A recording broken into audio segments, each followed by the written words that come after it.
Hello, good evening, good afternoon. It's Trevor and Gray back. Hello to Brickway, and we've got some slightly bad news. We're back for another review, season 2, episode A 3. smoking review, as in burning. Yeah, yeah. It's not a great episode 3. I'll be honest, here, spoiler alert. But we go through it all the same, don't we, and try and break it down, and maybe find out why it was a bit meh and not so great. Then you guys could tell us what you think. So. No. Um, I guess the title's a bit crap to begin with. Tomorrow and tomorrow Yeah. and tomorrow. I'm like, someone I have Tourette's or something or stuttering when they wrote that title? know, it's goofy. They could have thought of something better than that. I mean, Original, yeah. you know. I mean, I mean, in some of the past Trek episodes, you had like Tomorrow's Yesterday or Yesteryear and other things like that. You could have come up with something. yeah. Tomorrow, and tomorrow. It's like, it's like, what an episode name! Wow. Okay, Goofy. um, right. Okay. So I mean, it's a bit of a slow burn. It gets better towards the end, but at the start, it consistently for the first I like half the or start. the very The very beginning I thought start. was cool. Yeah, the very beginning was cool. But it's the same kind of pacing as the rest of the episode. That's more what I meant rather than the quality. Mhm. Um, the start is very start is very decent, and it's a very La'an centric episode. And it's good to see them all get a bit of limelight. I fear when Sure. Ortegas gets some limelight because that's going to be, oh no.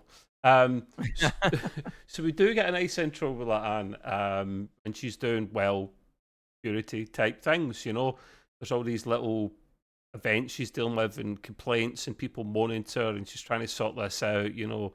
Stuff that head of security really shouldn't be doing. Should be one of our minions that are doing that for her, but yes, they're just showing that side of her job. Um, Various complaints which were interesting. The one that amused me most though was someone complained about Spock's harp playing. Yeah. He's too loud. It's He's funny. He goes like, "I will endeavor to play less." What do you say? Less vigorously, voraciously or something like that. Yeah, less yeah. vigorously. I'm like, okay, He that seemed was almost funny. slightly offended. Like, what? Who grassed me up? Who told on me? I want to know now. Can you just see Spock playing like a death metal on it? He shouldn't be that Oh, loud. I mean, honestly, that'd be but great. uh, so yeah, that was abused. I'd like to see a little bit of humor like that. And I think maybe because of these kind of things, these a lot of workload and just kind of meaningless complaints and issues she's been up with, like most jobs, it seems to be stressing her out. Because she actually takes it out a little bit in Benga, who is playing, you know, it's just kind of like, I don't know what style of fighting it is, but they're sparring, basically. Like proper Yeah. sparring. No holodecker, because it doesn't exist yet. They're just in the room, the two of them, and he's telling her to calm down a little bit, but she's going a little bit ham, isn't she? To the point where Benga goes, right, okay, I'm just throwing you to the other side of the room. What was that? I'm using your own energy against you because you need to calm down. And he's trying to get her to talk about it and stuff. She's like, I don't want to talk about it. I just kind of want to punch my way through it. So that's who she is. Well, we find out like we did in maybe a previous episode that Mabenga apparently is a badass. He knows how to fight. Yes. I thought like you did when I first saw the scene. I'm going holodeck. Oh, wait a minute, there is no holodeck. So I'm like, who is that? You see Not it's yet. Mabenga. Not yet. Um, her day gets a little bit worse though, unfortunately. When she finds a guy in the corridor with a suit, like normal modern century kind of work suit, lying there on the ground, kind of bleeding. Well, he kind of staggers across the corridor, falls, and he's bleeding. I He's been shot. I Okay, heard it was one of the Paramount executives for losing all that money and huh. streaming. They've lost far less than There's still a lot, but far less than Warner Brothers or Oh yeah, the rest of we'll, them. we'll talk about that one time. That's a Grey's Green Room one rant, I think. So Now I she remember we did see that weird flash though. There was like a flash. That maybe I turned flash or away for a something. split second. Then never seen the flash, but that Yeah, it does just make went flat, sense. and then she looks and And we don't want to see what that is yet because it happens in a moment. I'm really jumping ahead, but yes, you're right, Gray. Makes sense. He knows it's a bullet wound straight off. Security officer. She should know about things like that. He tells her she has to stop an attack in the past, and Mhm. I think her day is getting worse. It's getting even worse now. And then there's another flash, as Gray says. He then goes to the bridge because the guy before he dies he says get to the bridge. So she is taking it literally. She's went to the bridge, and um, Kirk is in charge, and you're like, huh? Okay, that's the only thing that I could see that was obviously different. There might have been other things, and if you notice anything else, Gray, by all means mention. But the main thing was I saw Kirk. He was different. He was in the chair. She asked, "What the hell? What she's politely doing on my bridge," and he just kind of makes up some excuse to get away. Did you see anything else different, Gray? I don't think I I did. no, I didn't see anything. The thing that, and this is part of what we're going to be ranting about in this, and some of the things that we felt were too obvious that should have been done or not done properly. First of all, she pops up on the bridge, and of course, the first thing that Kirk does is turn around and go like, "Who are you?" instead of like security to the bridge. Because when you have somebody unknown like that, that's the first thing you do. Yeah, you don't have Security access to the bridge. normally. These people can't get Right. into a turbo lift to the bridge unless Right. they have the right access. Common sense. Right. So we just say, okay, well, forget that part. But when they go and they appear on there, someone on the bridge crew, somebody is going to say or secretly call security to come to the bridge immediately, and they're going to pop up and go like and grab her, Yeah. and then you continue from there. But no, they just act like, oh, who are you? You could just shoot and kill us, but there's no security around. What the hell? I think It's like, Gray's score for this is lower than mine by the people, so he's probably going to rant a little bit more about this than me, which is uh, fine. But he hasn't put many of these rants, I feel, on the notes. I think he's saving them up for actual live action to throw me off. Uh, I but don't want to make it a 2-hour episode, but yeah. no, even with ranting, could we make it long? Possibly. Well, the thing that I guess I'm holding it to a higher standard because many of the episodes in season one were all very good, and the first two episodes in this season were also very good, Yeah. and this one just fell flat. And I'm sitting there going like, no, I'm not letting you guys get away with this. You can't write that many good episodes and then fall on your face on this one. They've proven that they can make a less CGI intensive, save money type episode without making it poor. Just think the one where they're all in that lords and ladies back in medieval Sure. type time, which started initially crap, or in my head, I thought, oh, this is going to be poor. And it turned out to be one of the best episodes of the season because it's Yeah. just so unique and funny and witty. And so it's possible, guys. You know, it's not really an excuse. Anyway, by all means, people note if you thought it was a great episode, tell us why below. Everyone's opinion is important. It seems in this situation, whatever's happened, timelines have changed, whatever. There is no Starfleet. It's the United Earth Fleet, which we've kind of heard that expression or similar type expression in the past when there's been altered timelines and whatnot. And I first thought, Gray, there was going to be some kind of mirror universe episode again. I thought, no, please, no. There's been far Yeah. too many of them. Please, no. But it's not. It's not mirror universe. It's an altered timeline, which I can do that. I can. Which they tend to overuse too much, but that's okay. True. I think as long as they don't do time traveling for a while after, we're okay. So yeah, United Earth Fleet, which makes sense. They are. It seems to be that they're having a kind of they're still having a war with the Romulans. The Vulcans are also having a war with the Romulans, and Spock comes on screen as the captain of a Vulcan ship, asking for assistance. and Kirk basically says, "No, we can't. We can't fight two fronts." That makes sense, but it's not really the Starfleet we know. They would always go and aid their not allies, maybe people that are just not their enemies. But he can't, so he turns them flat down. Spock's like, "We're doomed without your help." He's just like, "Yeah, whatever." End call. Can't do it. Sorry. Yeah. Which is a bit Oh, harsh, no. but I mean, it's not our timeline. It's not our Starfleet, so whatever.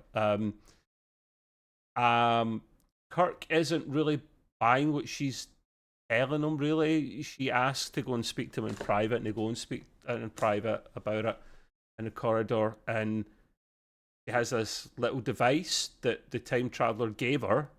I thought it was a communicator to begin with. It looked like that from the outside, but it looks like the black bit of it without the metal on top, and it's just got a big red button. Don't never push the red button, people. Do we not tell you anything? And they're wrestling over this. Like he wants to see what this is. He goes to grab it, and they're obviously both then linked, touch together. Pushes the button, and they're transported to the past. Now, the whole vibe of this, like Grace said this, it's just weird. It doesn't feel very serious. It feels a bit, the pacing's off, the quality of the writing is not good. Yeah. Initially, It doesn't seem cohesive. It doesn't seem to really flow properly. It's hard to put your finger on it, but you could feel it, and it was getting boring, and that's not what it usually is. That's why I was just kind of like, what?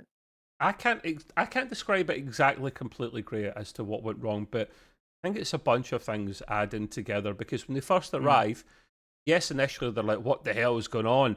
But then they seem to, I think I note this later on, but it is relevant at this stage as well. They don't seem too shocked about what's going on. Like, you'd be not, I'm not saying freaking out's the right way, because the Starfleet officers, or one of them is, but you've got a little bit more something about your demeanor. You're a bit more switched on, like focused, rather than, let's go and grab hot dogs, what should they do, and wear nice leather jackets. And you're like, this isn't Star Trek IV: The Voyage Home, people. Come on. Yeah, exactly. And they handled it better than Voyage Home. They handled it better in other episodes. This one just seemed like, like you said, they weren't like being serious. They just like, oh, we're in the past. We've been here before. We can do this. That's the attitude. Star Trek IV purposely made itself funny. It was purposely made out to be a funny movie. Didn't take itself too seriously. Whereas this tried to be serious at points and it didn't work. I think what happened here is that it almost as if they were trying to make up their mind whether they wanted to be serious or funny. And so they were trying to do both, and neither one was coming off, at all. That's part of the problem. I think this clashing of two styles or more was just not working. Another gripe we have is, what is it, a gripe? Yeah, I guess it is. The first stop is get new clothes, because they arrive and they're in Toronto. Kirk doesn't know this, despite a big bloody billboard saying Toronto. And for those people that don't know, it is filmed in Toronto. I think that's probably why it makes sense to film there. And I guess even, I don't know what time of year it is, but I do actually, it's probably winter kind of time, because it was cold. They are a bit chilly. They have to go and steal some clothing, as they have no money, which is fine, morally wrong, but needs must, can't corrupt the timeline. And the way, I mean, this Gray's got a small rant in this, and I guess I join him with this one. They go into a shop to buy some clothing, but they don't have money. And La'an goes, "Oh yeah, they use currency in this time period. Okay, right. Here's what we'll not as Curtis says that. La'an says, I have a plan." And she literally picks up a wallet, goes over to a woman, sticks it in her bag, and she walks out, and the security goes off, and they're already dressed in their new clothes because they went into the dressing rooms to try them on. And then literally they run out the door. They didn't even run. They just walked out the door. It was a distraction, wasn't it? Because the alarm goes off. So someone stole it. The problem is, Gray, right? It's a wallet. I don't know about your shops and stores over there, right? But most shops and stores tend to tag things that are valuable. A Yeah, wallet that yeah, we is do. 10, 20 pounds or dollars, they tend to not put tags on them, and they're that small, so that wouldn't set an alarm off. And it just seems like a silly way of doing it, really. In the Yeah. past, look what Star Trek 4 done. Hmm. It was actually genius. Kirk used the glasses that Bones got him, the antique glasses. He traded them in and he got decent money for them, enough to get supplies. He divvied out the cash to the guys like they were kids. Right. Here's some pocket money for you kids. Go and spend it. That's what they should have done here. They got away with it far too easily. That's your rant Yeah. here, Gray, wasn't Yeah, and there's also a little thing called security cameras. it? I mean, security cams are on. Again, you're going to expect any second there's going to be security running down there or police pulling up or something like that. And it was just like so easy. Just I'll do this and we'll just walk right through the door. Yay! I'm like, what? Again, I'm just keep scratching my head. I'm going like, what is going on here? What is going on, indeed? Um, It's just like there's so many stupid people and they're the only ones that are smart. Everybody else is like morons. It's like, well, I'll definitely want your opinion on the next part, because they realise then they have to get some currency. No shit, mhm, Sherlock. Why didn't they do this in the first place? Because it was actually right. a good bit. This actually made sense. Kirk Yeah, it did. sees some locals outside playing chess, and chess is a game that must just span the decades and the centuries, obviously. And he goes over, obviously sounds like he's a dab hand at it, and he is. He's winning several games in a row. He's getting a small crowd of people around him challenging him. I just wondered what money or deposit he had down in the first game. It's probably my first, not rant, because it's a thing like that's how it works. You're betting, you have to put it on the table. Here's what you're going to do. So I don't know. What they could have done is put the device that got him there, right? Oh Like, yeah, you want this? We'll play for this first. yeah, but don't push the button. No, but Whatever you do. you got a good point. Yeah, you have to put pot money in, but they didn't. Yeah. Well, anyway, even if we forget that for the moment, I think that was a clever little thing because we know that Kirk is an avid chess player, and we know that in the original series he played three-dimensional chess with the three levels. In fact, when the original series came out, they actually made and you can still buy three-dimensional chessboards now. Was it Star Trek that done that, or is Yeah, it a thing? no, Star Trek invented it, Has it got and so now rules? Can you and I play it now if we wanted to? the rules are the same. It's just that because you have three levels, There's more of let's it. say a bishop can move down on an angle and up on an angle as opposed to across. So you Ah, remember he played Spock chess a couple times in the original series, and I always remember the one episode where they're playing and Spock's got I'm logical, I'll win at this every time, and then all of a sudden Kirk checkmated him, and he's going like this, Spock's going like, and then Kirk goes, "You annoyed, Spock?" It was great. It was a great scene. So they actually played that up in this, and I thought that was fabulous. So I really like that. That's just one of the few good scenes in this episode. So that Yeah, was right. cool. Yes. And smart, and they got the money, and that's cool. Your second rant, and maybe mine as well, is possibly coming up, and that's where they do have to get some food. I mean, Kirk's looking at the beautiful sunset, which makes sense. He's like, she's like, "Have you never seen this before?" And he's like, "Well, no, because Earth's atmosphere back then is like ash and everything because of all the war and the bombings and stuff, and I'm often in a starship these days." And obviously, the little scene from earlier on we saw in the trailer of him, he can't go round the revolving doors properly because he's never seen them. Yeah. He was basically, he's lived in space his whole lifetime. Um, and yeah, I guess people might ask why didn't he push the button when they got to the past? They did. It wouldn't let them. They've got a mission which we get to, and nothing can change that until it's fulfilled, and then they can push. Yeah, that's so he's looking at the beautiful sunset. I mean, it did look pretty stunning. And then he goes to buy hot dogs for the two of them, and Lan at first is like, "Nah, I'm not eating that shit." Like, he didn't say that, but you could just see the look in their face, like, "What? No." He's like, "Yeah, sure, hot dog, man. Come on." and he convinces him to have a hot dog. So they seem far too calm here, Gray. I mentioned this Yeah, as I mean, well. at this point, when they start doing the hot dog and they start talking and stuff to each other, I'm starting to think it's a Hallmark movie. It's like this is what we do. We A walk Hallmark along the movie. boardwalk, we eat the hot dogs, we talk forever, and then we kiss and we're a couple and all this stuff. And exactly, it happens exactly like that. And I'm going like, oh boy. I said, you got to be kidding me. You'd be like, you should write to Paramount. Like, did you get one of your Hallmark movies or episodes mixed up with this series of Star Trek, possibly? Crazy. Um, It was just Gray's I'm just calling it it's a just snowfest. man, it's just one unbelievable thing after the other. I'm just like, oh my god, no, I don't think so.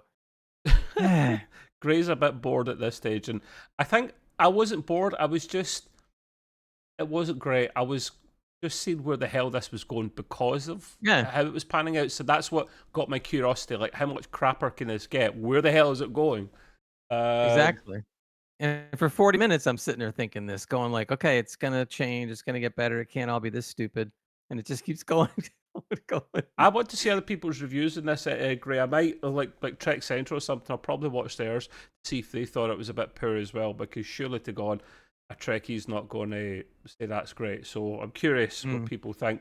The other kind of negative point is they obviously find themselves digs for the evening, a hotel room. I thought it was someone's flat or apartment when I first seen Lan lying down yeah, sleeping because I'm like, this looks really nice. And then she goes for a walk. She's restless. She can't sleep.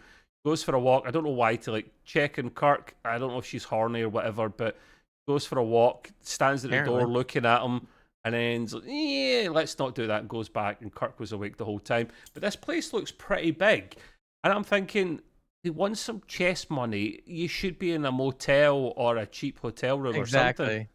I'm looking at this thing. This is a 2-bedroom apartment, okay? In And when you look Toronto out the with good window, views, high up, exactly. So this is very much like New York City and other big cities, right? So expensive, they're like 5, 6, 7, 8, 10 stories up, looking out this beautiful, hundreds of you dollars know, a night. display, and oh my god, that's stuff like that is 500 to 1,000 to $1,500 a night. They didn't And then if it's Canadian, it's probably add a couple of zeros on the end. whatever. And the point is how do you afford something like that on hustle money that in chess? Yeah. Come on, man. And that was such a and it's huge, man, because she's walking out of her room, and it takes a little while to get across to the other side, and then there's this whole big living room and the panoramic scenes, and I'm like, "Oh boy, Oh are you boy. you gotta be joking me." I mean, if it was regular good Trek, they would have found some place. It could have been a shack somewhere. They could have holed up with homeless people somewhere. That would have made more Yeah, I mean sense. that saves money as well, so they can get more hot dogs. Exactly. But I mean, that would make sense though. We don't have the money for this, so we're gonna have to just, park ourselves under a bridge or something, right? Is there no That would be QA done? logical. Is there no? Surely did they not test this with anyone before they release it? Obviously I not. mean, supposedly they do. I mean, I would think the writers' room would say, "Hey, we can't do this. No, wait, that's stupid. We can't do that." And yet, this thing got by. So I don't understand, especially when the writing has been a pretty good quality, and all of a sudden you get like This this. is the I, first proper poor episode since Strange New Worlds came out. There wasn't really a yeah, bad episode in the first season. There was maybe one or two that were a 7 out of 10 or something, but nothing that got the kind yeah. of scores that we gave it. So, I mean, yeah, that's something. Let's just hope it is a blip. Um, they're standing there. Another reason it's an expensive place is because they're standing there with great views of the city and the water, and they hear an explosion, and the nearby bridge has been bombed. Right. What I find cool about this is when they both go investigate what this is, and actually on site, they're advised. Well, Kurt knows this from his history. It's the longest bridge in the world. Now I'm thinking you don't hear much more about it, but it's maybe one of these kind of more modern plans where they build up. You hear about this all the time in YouTube documentaries. They're building a bridge between this continent and that continent, or they're building a railway from this continent to that continent. Snowpiercer, people. That's a thing. There you go. Then I thought this is what that is, and they're bombing it because it's a symbol of I don't know, cooperation and all that between different Well, countries and whatnot. I think that bridge was kind of like the Twin Towers, Yeah, and it was their just version literally of the Twin finished as Towers. well. Yeah. Yeah, th- Little nitpick for a second, but when you saw the explosion first happen, the CGI looked it was a a bit little, off. Yeah, a little bit. yeah. But But that's save okay. I money. mean, Save that's money, a mate. nitpick. Clearly, in Yeah, this episode, they're saving money, a lot of money. they saving a lot of money by not doing anything and then having some bad writing on top of it. Maybe they paid the writers a lot less money too to That's do it. this. Wonder why people are striking. Listen, can you put together an episode for like $5? Come I on. know what they done. They said, "Chat GPT, could you write an episode of Strange New Worlds for us?" Yeah, And that's that's what's it. There you happened, go. man. Boom. Yeah. So this it was caused by a photonic bomb.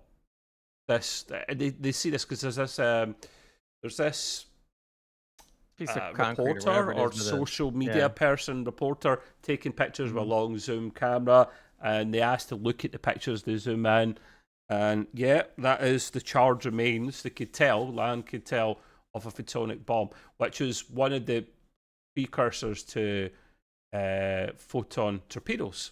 So kind of same basic principle idea, um, and they're kind of trying to find out what's going on here. So they take the remains away, of course, but the guys have to lay chase to this. So Kirk then steals a nice flashy car, which, this scene, it's whatever.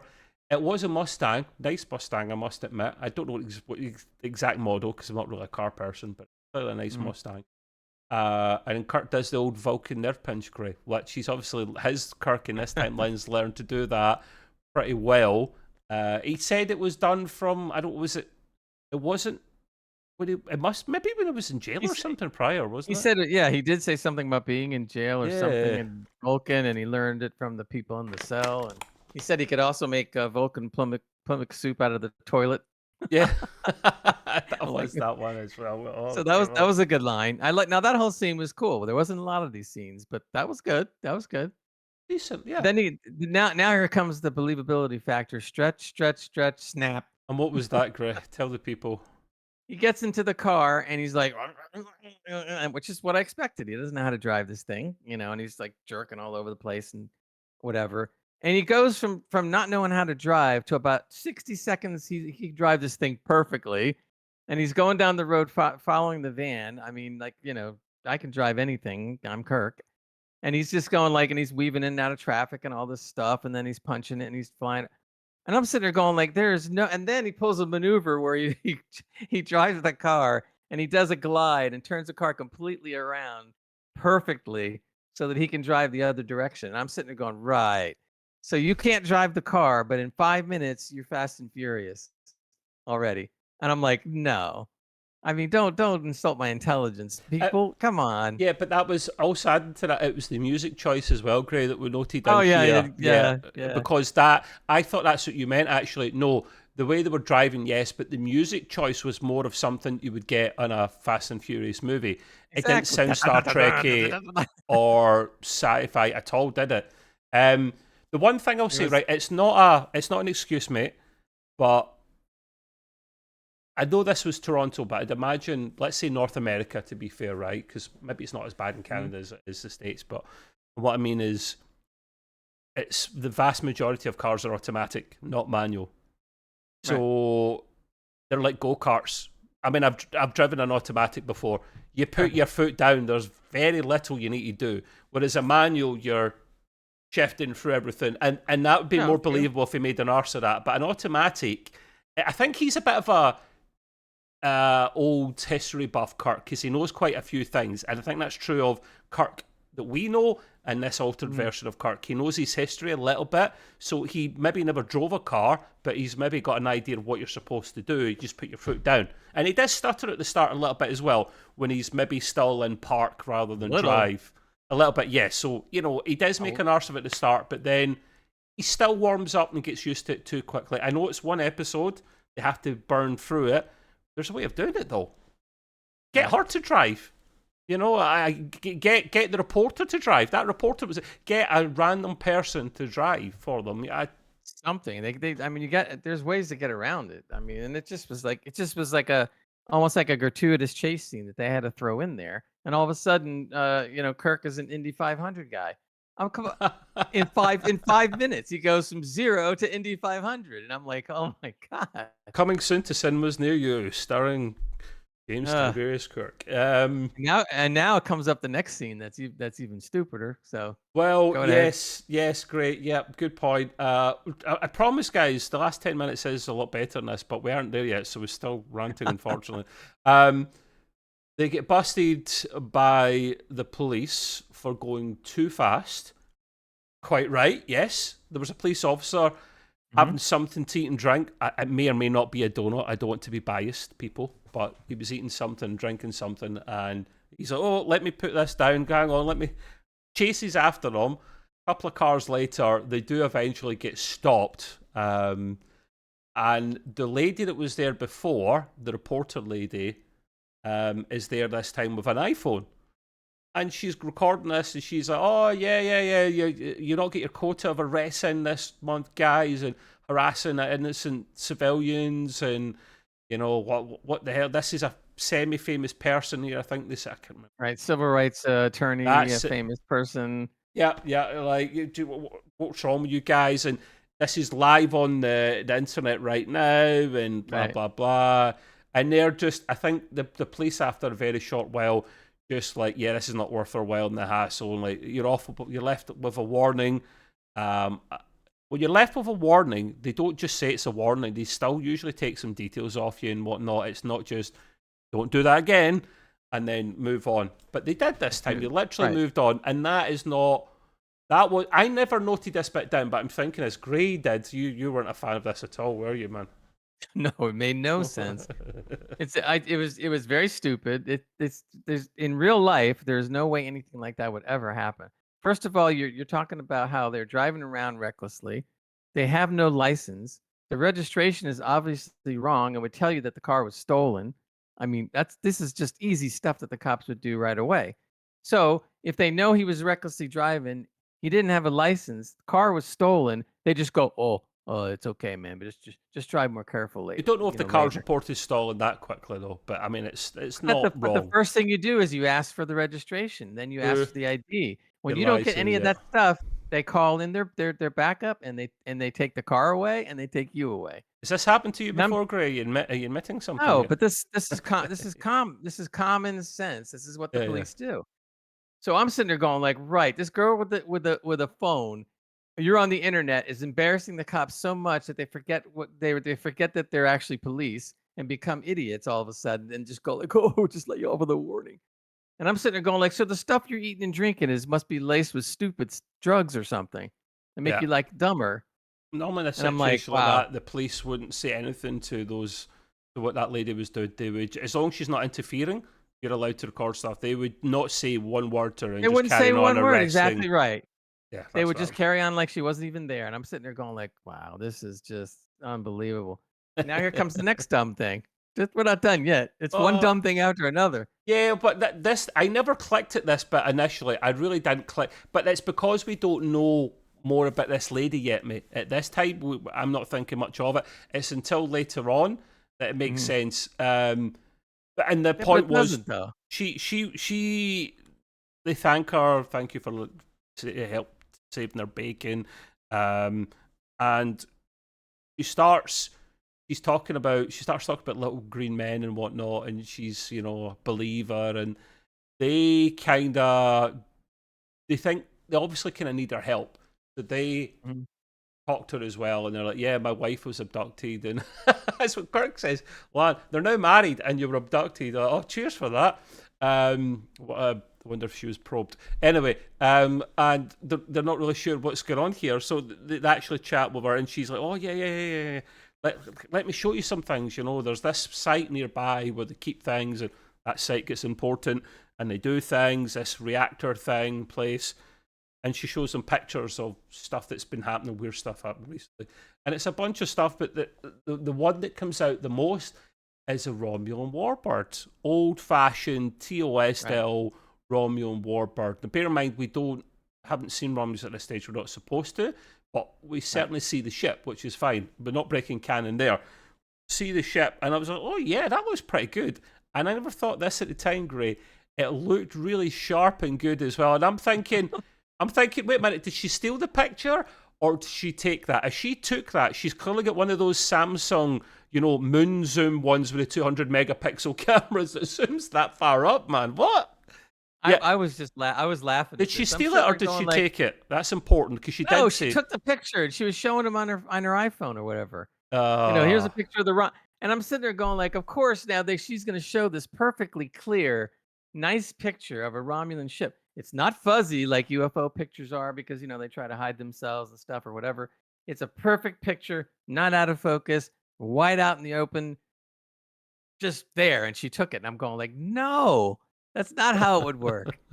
It wouldn't work that way. And let's just say, okay, let's just say that that's true.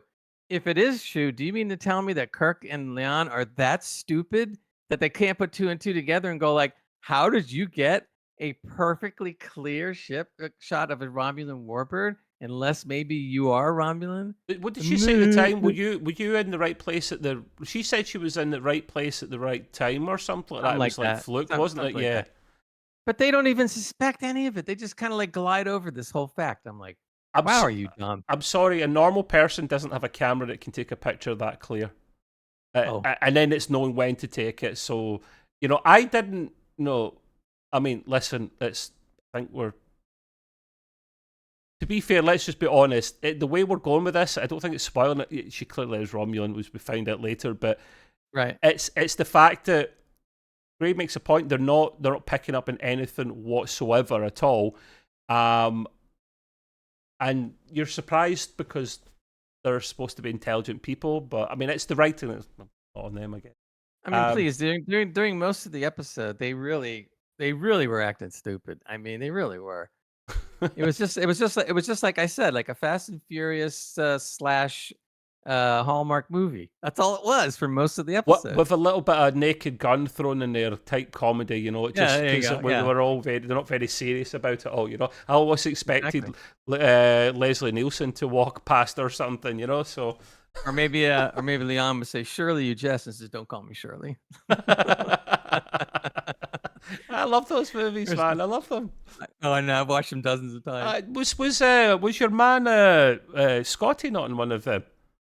I'm sure he I was. don't, I don't Yeah, know. it was. Maybe. It was Naked Gun 33 and a third where he's trying to fix the. It was like the toaster or the kettle or something.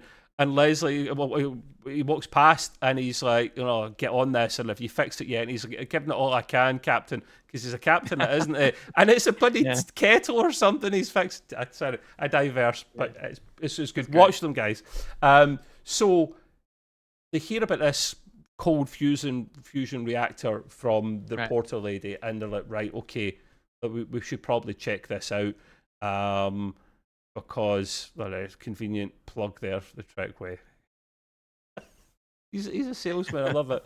So they have to try and find this this cold fusion reactor because that's going to most likely be the target that they're going to try and blow up, which makes sense. And at this stage here, it's about trying to set back humanity. That's what kind of reporter lady's saying. Like, these things keep happening. They're trying to slow us down. And I'm not reading too much into this, maybe because I've been dumbed down by this episode so much I'm not seeing what's in front of me. Exactly. We're sitting there going like, "Oh, my brain is wrong." It's my brain hurts right now. So they have to find this. It would be easy if they had a tricorder, of course, but she complains like, well, I would have had one if you hadn't just grabbed me in the little device and taken us back to the past. Kirk has nothing on them. They don't have a phaser, they don't have a tricorder communicator, nothing. Right. But La'an knows someone living in Vermont that she sees a billboard for, and I know someone that could possibly help us. And at the stage, I'm like, what? What? I couldn't see what this was. I couldn't think. But the next part is pretty cool. I love this next part. This is where it slowly starts getting better. The lady in question to know is Pele, isn't it? It is Commander, or not Commander, she's Lieutenant, isn't she? Commander, Lieutenant? Can't remember her rank. It's Pele anyway, the engineer. And I'm thinking, of course it is, yes. She lives She lives hundreds of years, right? like ever. and the chap in the door, and we know your secret, and blah blah blah, and get in here. And as soon as they get in there, all the bloody art from the start of the episode's there because Peli is stealing art, acquiring art. Sorry, they see it and right, this is our lady. They don't completely tell the truth because timey-wimey don't want to break the timeline anymore, and the less you know is probably the best thing. And I don't hear it is probably to try and minimise the time pollution, guess, for want of a better phrase. Which is, by the way, side note, which is why they took their suits with their communicators still attached to them and put it in the garbage can. No, they don't have communicators there at that stage because it's TOS and prior. Sure? It's those things. Okay. It's those things. It's flippy things. They don't have the. Oh no, but not La'an. Not La'an's. Right? Oh no, you're right. Yeah. I mean, it looks like it because see these badges now. They're more pronounced. They look like they're communicators. Yeah, they look like they're which they should have done. They should have embroidered it into that. But no. Gray makes a point. I forgot. I apologize about that one. No. Gray makes a point in the start when they stole their cool outfits. They took their own outfits, their Starfleet outfits on United Earth. Throw it in a trash can. And just stuck it in the bin and got rid of it, yeah. So Peli. They asked Peli about helping them. They're just like, we've all got secrets, we can't tell you too much. We know that you're a really good engineer and can help us out. And she's like, an engineer? What? No, could you not look around here? Like she just rips him a new one. Does this look like an engineer's? Is this like an engineer's office or workshop to you? And they're like, and she's having a beer as well. It's like daytime. She's having a beer.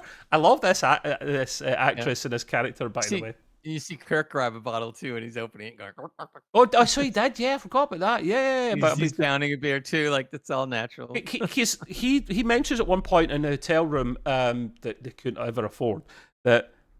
He's like, why should I help? Like, if you tell me, and my timeline is going to be a race, and why would I want to do that? Like, I just want to chill and have a good time here. She's like, your brother's alive in our timeline, it's much better, blah blah blah. I think this is why he's helping, but he is playing it loosey goosey in Fast and Furious, literally, isn't he? So Peli helps them without meaning to help them. They need to find a way to track this down. Some cold fusion reactor, right? So she comes up with the idea. She goes, they need something with tritium in it, right? Which I believe is actual an element on the periodic table. Tell me if I'm wrong, and I've just renamed it something different. It's an old diver's watch. I used to have watches like this to an extent. They glow in the dark, right? But the principle behind this one is the kind of metal that's on it, or the alloy that's on it. It will start glowing if there's tritium nearby, which will be what's in this cold fusion reactor. So they're like, yeah, you're a genius for this one. Well done. That's actually a very good shout. And now La'an's wearing a watch, and Kirk's a bit pissed off about this because it's a man's watch and he should be wearing it. It's a fair play. Whatever. Yeah. But I thought this is great. And listen, maybe that's the way it was ever supposed to be great. Maybe Peli was never an engineer. She lives so long she can try every thing under the stars to learn in terms of occupation. Maybe she was someone that worked retail back then, but then that instant kicked her into being the engineer she is today. Who knows? Causalities. Well, the other thing too is it's an altered timeline, so it doesn't mean she's the same Peli. It doesn't. It doesn't at all. We don't know. Right. But I'd like to think there's a scene later on that proves my point. But go ahead. Okay. So yes, it is a great little plan to help them down, to track down the reactor. And Grey notes here, like I just said at the start of this part here, this is the first scene in the episode that starts making sense. It was actually pretty well done, wasn't it? Yeah. Yep, made sense. It was good. One of the few good scenes. One of the few, exactly. There is some more at the end, but yeah, it's a little bit of crap. La'an wants to take Kirk back to his timeline if everything goes successfully, because she's starting to get on with him pretty well. And I'm kind of, why? Because he's a bit of a he's not taking this very seriously. She's taking it slightly more seriously, but that's her character. And I think it's just Kurt's the only person that doesn't know about her history, her past, what's happened, right? And he's not judging her. He's judging her for what he knows about her and who she is, and the there and the now. And that's why she's kind of liking him. They're starting getting closer. And then finally we get that kiss that we saw in the trailer between them, because I thought it was with the Kirk. It's not. It's with that alteration version of Kirk. And basically, finally, I just put here, La'an gets some. Nice one. Kirk, the ladies' man, of course, as Gray says here. Good line, that's true. They had to do, hey, look, the original series, he was making out with everybody, so. He was, whether they were alien or human, he didn't mind. It's all the same to him. So yeah, it was. I don't think he would go back with her, but it was an offer there. They were going pretty well, and I didn't really see the point in that scene. And they're casually walking along, and the watch starts to glow. How convenient is that, Gray?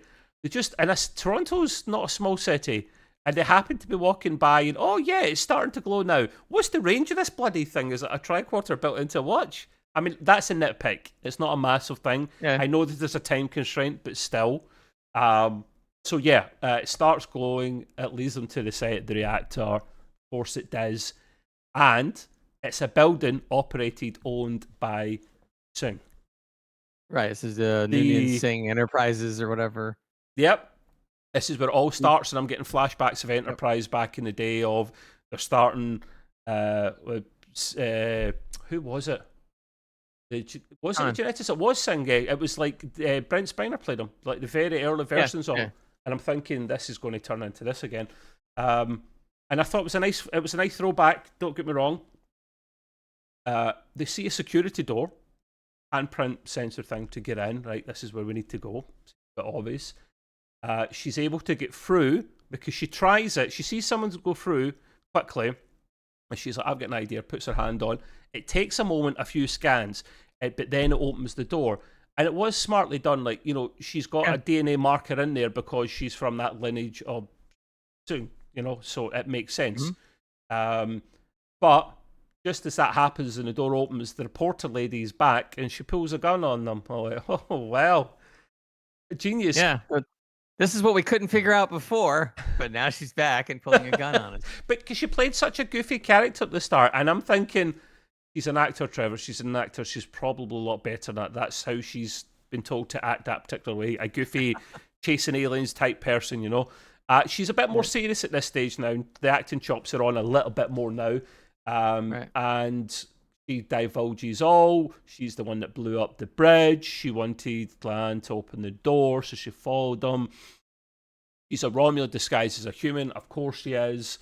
The ears, they've done a good job of hiding the ears. They had to, because then you'd see a Romulan break canon. So I'm glad they done this. And then you Gray's noted here, it took the whole episode to finally get better and make some sense. This is the last kind of 10 or so minutes, roughly, I would say, Gray, we're getting into it, where it starts getting decent now, doesn't it? Yep. The report, this bit I found a bit silly, and Kurt's like, you're not going to fire, because if you fire, you'll set off the sensors and the alarms will go off. And I'm thinking, is that not what happens with phasers? What kind of sensors have we got in this modern day and age that set off alarms when you hear a gunshot? Really? Well, yeah. Maybe back then, there's at a high security building like that, they're going to have sound sensors. Yeah. They're going to have light sensors. Oh, yeah. Metal detectors, all that stuff. So if you do make a loud noise, something will happen. Okay. So he was right. He was right. Yeah. What we didn't expect is what happened next. Yeah. She shot him. She went, right, fine, boom.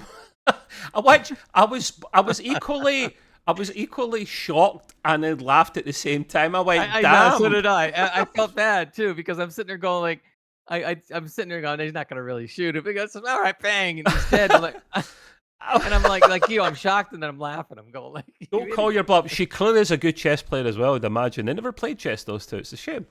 Yeah, and he's lying there, shot point blank, lying there, kind of dying slow, and he's like, "See, told you." Yeah, I know. It's like, oh well.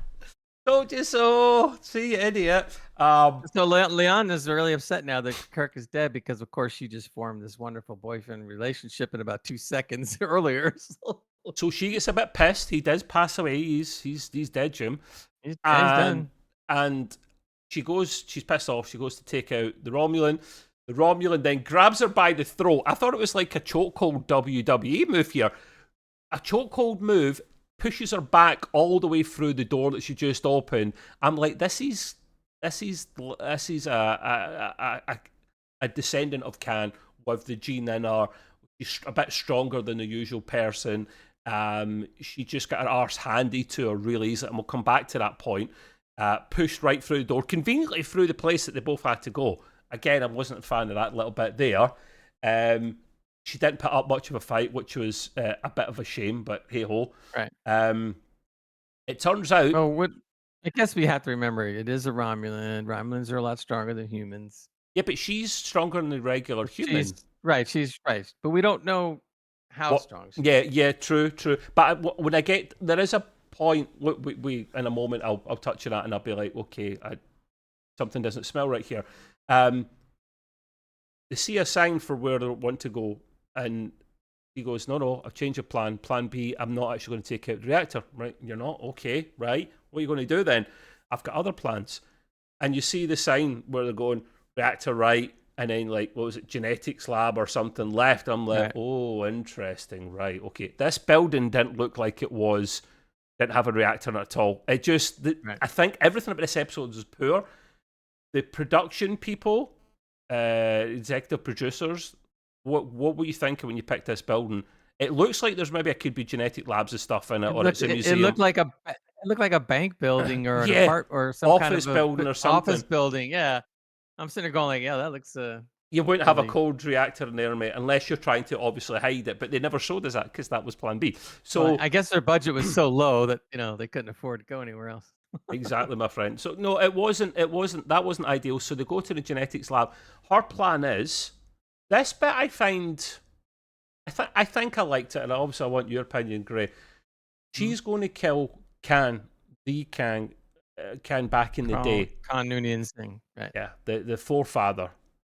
She wants to kill him, and I'm thinking, why? He was a pain in the arse of the Federation, man. Why? And it was the logic was that they were going through a really dark time with the genetics wars, and they Eugenics. wanted to Yeah. stop this. But to go through badness and negative time in your species' existence is necessary to sometimes then see the light. And that's the logic. Plus, she says she's told what to do by a Romulan computer, and I mean, I get that there's smart programs and computers out there in Star Trek that can predict timelines and all that kind of thing, what to do, what not to do. So here's what's going to happen. I'm going to kill him, and Federation won't exist. Right. Fine, right, okay. Just about buy it, although I'm still skeptical. Yeah. And then there's a fight between the two of them. She knocks the gun out of her hand. But this is the same La'an that got her arse handed to her just minutes before. Like, she got choked hold all the way, like, dragged like through the corridors like a rag doll, and now she's holding her own against her. This is the point I was making there, Gray. Yes, she shouldn't be as strong, but why is she putting up a fight now? More so after her lover boy toy thing got killed. She was just so upset you couldn't fight right the first time. The writing says. So yeah, she's holding her own. She then does kill the Romulan. A couple of shots, we see a bit of green blood. He didn't screw that up, writers, well done. Who then activates something on her body. She pushes something really quickly, which disintegrates her body completely. I don't know why they done that, but maybe a good thing because we can't see Romulans in this timeline. I mean, we could technically because it's not the timeline, but it would break canon. So I'm glad that happened. Well, apparently they already knew that because any dummy that could look up and see a ship that clearly would automatically know. Hey, look, it must be Romulans. Exactly. Like, So yeah, at this stage here, we get a dead Romulan who's now vanished. La'an goes into the room a bit skeptical about the whole situation, and she sees a little boy in there. It's little Can. The man himself as a little boy, and is she going to kill him? What's she going to do? He was a monster, but he's a little boy, and they need to preserve the timeline, or fix the timeline, so no, she doesn't kill him. She shows him compassion instead, which is is fine. And now because she saved the day, she uses her time traveling device to then go back to her timeline. Okay, here. You put a stupid scene here, Greg. I'm not a fan of that, but I mean, I kind of was and I wasn't. I don't understand what the purpose was of her hitting the device while the kid is watching. Oh, You don't I want know to that as well. Yeah, she sees that. She sees yeah, that. She right. You sees don't that. want to interfere with the timeline, yet you're just going to disappear in front of some kid. I would have just, walked down the aisle a little bit and poof, she's gone. That's it. And they know she's got to stand right in front of the kid and go, watch this. It wasn't right in front of him. Like, She's out by the door, but he still saw he it. He was saw looking it. through the doorway. He saw her Yeah, disappear. yeah, of course. I'm sitting there going, dummy. I mean, why didn't you just close the door? Why didn't you just walk down the the hallway? Yeah, yeah, I do know that as well. It is a very good point. And I wonder if it has any impact. Like, who knows? I mean, it's set after, so who knows? But yeah, silly things to do. That's just a small thing you should pick up on when you're proofreading your writing, guys. So anyway, so yeah, she goes back to her original timeline. Everything seems to be fine. Goes up to the bridge, and everyone's still there. Pike's still there. All that, and Pike asks about her change of uniform. She doesn't say anything about what happened. She just said apologies. It was a thing. It's sorted now, and then she leaves. Goes back to her quarters. She seems a bit rattled about the whole thing, and then there's a lady sitting in the chair there waiting for her. It's a temporal agent. We've seen these guys before. Department of Temporal Investigations, grey notes here, a division of the Federation, which doesn't exist yet. She says that. Although we do see them in Voyager, we see them in DS9 as well. And what's interesting about these guys is the person who's committed the most offences is the original James T. Kirk. They've got the biggest file on record for him. That's our boy! That's our boy, Jim. Right. Well done. Right. Yes, Good it makes deal. sense. It makes sense. But that kind of stuff is fine. It's cute. It's funny. It makes sense. Yeah, I I'll mean, take it's it. just too bad the rest of the episode was Was a wasn't bit as good, pants. but, She the lady basically explains the situation. They're not created yet. She's like, you can't tell anyone. She's like, what? I can't tell anyone. Like, I need to get this off my chest. This is too much. She's like, you can't. You'll break the timeline, and then we'll have to come after you. yeah, and kill you. And it was Captain Pax or Paxman or something in Voyager in that 2-part special, which I loved. But then he gets arse handy to him. So yeah, she's like, I can't talk about it. I'll go back to my own timeline now. But thank you for helping repair the damage. The guy in the corridor before that was bleeding to death was one of our agents. Please, can I have the device back now? And she's wearing high heels. She's wearing a suit. I mean, nothing wrong with wearing high heels, but I thought we'd get past this in Star Trek now, wearing shit like that. She collects relics. She's a relic. Anyway, wearing them literally. So she disappears with the device, and then La'an sits there and just breaks her heart. I mean, I get it. I felt sorry for her at this stage. This was she watched someone that she likes die. Right, it was traumatic, and she can't talk to anybody. Can't mention anything at all.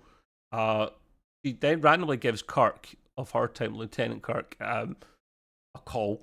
And he's like, can I help you? I know you. Like, no, I just need something, security information about your brother. And okay, here it is. And why you've really called? And she's like, yeah. He's like, well, if you want any more dirt on Sam, next time we're at Starbase, give me a shout. He doesn't even know this lady, and he's hitting on her already. I know. I thought the scene was a little weak. I knew why she wanted to try to call him because she felt bad and wanted to make sure that he's okay or whatever. But first of all, she got a hold of him awfully fast and awfully easy. Is she not on duty? Yeah, which number one You know what doesn't they make say, sense. Gray? And Don't answer your phone when you're working, you'll get into trouble. yeah, and then all of a sudden they're like, it's almost like they've known each other even though they don't know each other. Well, all right, I can excuse some of that because Kirk's a ladies' man, right? Yeah. But the beginning is just like, oh, I'll just pick up this phone and I'll pick up this communicator and I'll instantly talk to Kirk. Like, really? I mean, I don't think it's gonna be quite that easy. You have to send a communique out. They have to answer you back. They might be on duty. I mean, all these other things. You just pick it up like you would any old cell phone and say, "Hey, Kirk, what's up?" What's It's like, I don't up? exactly. What's up, Kirk? You're like, To be nah. fair, right, Gray, none of us would not usually nitpick that precise about something like that if the rest of the episode had went pretty well. We would have just mentioned it briefly at best and moved on. But this is the kind Yeah. of the state of the episode that we're picking up with something like that and going, really, what? It says it all, really. But then it just Mhm. finishes. Poor woman's kind of crying her heart out. Now, Gray, give us your score out of 10 and tell us why, and I'll fill in the rest because I mentioned something as well. Mhm. I gave it a 5 out of 10, and I think Ouch. I was nice to do that. And the only reason I did 5 was because maybe the first minute or two and the last 10 minutes. Other than that, if it hadn't been those few minutes that were good, I probably would have dumped it to a 4 or a 3. Oof. But 5 out of 10 because the writing, I'm sorry, was poor. I mean, most of it was mediocre to poor, except for those few minutes. The other thing I noticed too, which I felt was a mistake in programming, I guess you would call it. It was the second Pikeless episode out of 3 episodes, and when you're doing a series like that, where your main guy is the captain, B, your main guy is Anson Mount, who has a career that everybody knows about. He's an excellent actor. You're not going to go 2 out of the first 3 episodes not having Pike. I mean, in it, except for a second or two. So True. to me, that's just bad programming. What they should have done is, okay, fine, they have Pike, and then the next episode you don't have Pike, and then then the rest of the episodes, generally speaking, all should have Pike. Now, if you go back to something like TOS, all right, there were some episodes, not many, but some episodes where it was focused on Spock or focused on Scotty or focused on Sulu or whatever. But they did 29 episodes, 30 episodes, 32 episodes a season. They had plenty of episodes to sit there and do one-offs like that without a problem. Strange New Worlds is only like 10 shows or 12 shows. You don't have time to do too many one-offs. Yep. I'm not saying they shouldn't do it. I'm just saying that out of let's say 10 shows, I don't know if it's going to be 10 or 12, I forget, but And that's a pretty fair percentage of no Pike. And I'm sorry, people tune into the series because of Pike more than anything. Pike and then Spock, okay. right? So you have neither, The, but you don't have Spike for at least 2. So I'm just kind of like, that's just bad programming, man. They should have had the episodes in a different order. mm, Like push this one down further, like into the middle of the pack, so you would have the Pike episode, and then have this one later. So it's just from a programming standpoint, I couldn't understand that. But anyway, I don't. I can't comment on the way it was filmed and then the way it was the way the episode went out, like in terms of which episode was first and why. The reason he was missing a little bit there is about the same time he literally had a little girl. Him and his partner had a little girl, and usually you try and work around that, but I think it's just it couldn't work out exactly great with timing this time. And the basic pure reason was they didn't have to contractually, but they wanted to give him a little bit more time with his newborn, which I commend. I actually commend it. But then that's when the rest of your cast has to step up to the plate and your writers have to do it. It can be done if it's done well. If I didn't know this, I only found this out yes or no, a few days ago. I found this you're out. talking about the actor. Yes, yes. So Okay, I Anson didn't I Mount, didn't know that. Anson Mount had a little girl about the same time they were starting to film the second season. Of Well, first of all, I don't use that as an excuse. Number one, and the reason is because they could have wrote a better episode. course they could have. However, since they filmed the entire season, and this particular episode didn't have a tie-in to any other episode, They could, because it was a one-off. They could have easily dropped that into episode 5, or episode 6, and then you would have had, Pike, Pike, Pike, Pike, no Pike, Yeah, Pike, Pike, there's Pike. too Right, much but less Pike at the start. but 2 out of 3 with no Pike. I'm sorry, I'm there to see Pike and how he reacts with the crew. That's the whole point. The whole Yeah, series revolves around the captain and his first officer, and maybe they muddled that you one know. up. I think if they'd done what you suggested, Gray, and we knew what we know now, we would have been totally fine with it because everyone deserves a bit of a family time there, even if you are an I mean, actor. right. The episode still would have sucked, but they would have been able to put it in the middle where it Yeah. belonged. Um. All right. I'm not. I mean, I'm not knocking the fact that you look. The original series had a couple of stinkers, and so did Next Generation. Okay, so this is the first stinker, so far. So I'm hoping it isn't a trend, and we're not going to have more stinkers this season. I don't think so. I would hope not. I hope not. But yeah, No. I would kind of put this one as like, yeah, put it like as the worst one so far. It's like, I didn't go much better. I gave it a 6 out of 10, and that was similar reasons to what Gray put down. I've actually probably been too generous with that, but it's the last 10 minutes were a lot better. Very start of the episode, like Gray says, was better. But all the reasons Gray's given about the pacing of it, the writing of it, the humour where it was not required, the lack of seriousness, the plot holes, the inconsistencies was what brought it down. What gave it any pluses for me was seeing a lot of Kirk and getting some more background in Lan and doing the time traveling thing and Pelia as well. So these things were all positive. But yeah, it was just let's hope it's just a one off. I mean, I think we had such high standards for this season because it's been so good since the start. That's why we're maybe being a bit harsher than usual. But onwards and upwards, there's no break with this one, so we'll just carry on. Yep. But we'll wrap up there. Thank you very much for everyone's patience. Of course, as always, get us wherever you listen to podcasts. Doesn't need to be on YouTube. We're on all the podcast platforms as well. We're on Twitter at the Trekway as well. And my man Gray here does an entertainment podcast, Gray's Green Room, on the YouTubes, on the podcasts, and on the Twitters as well.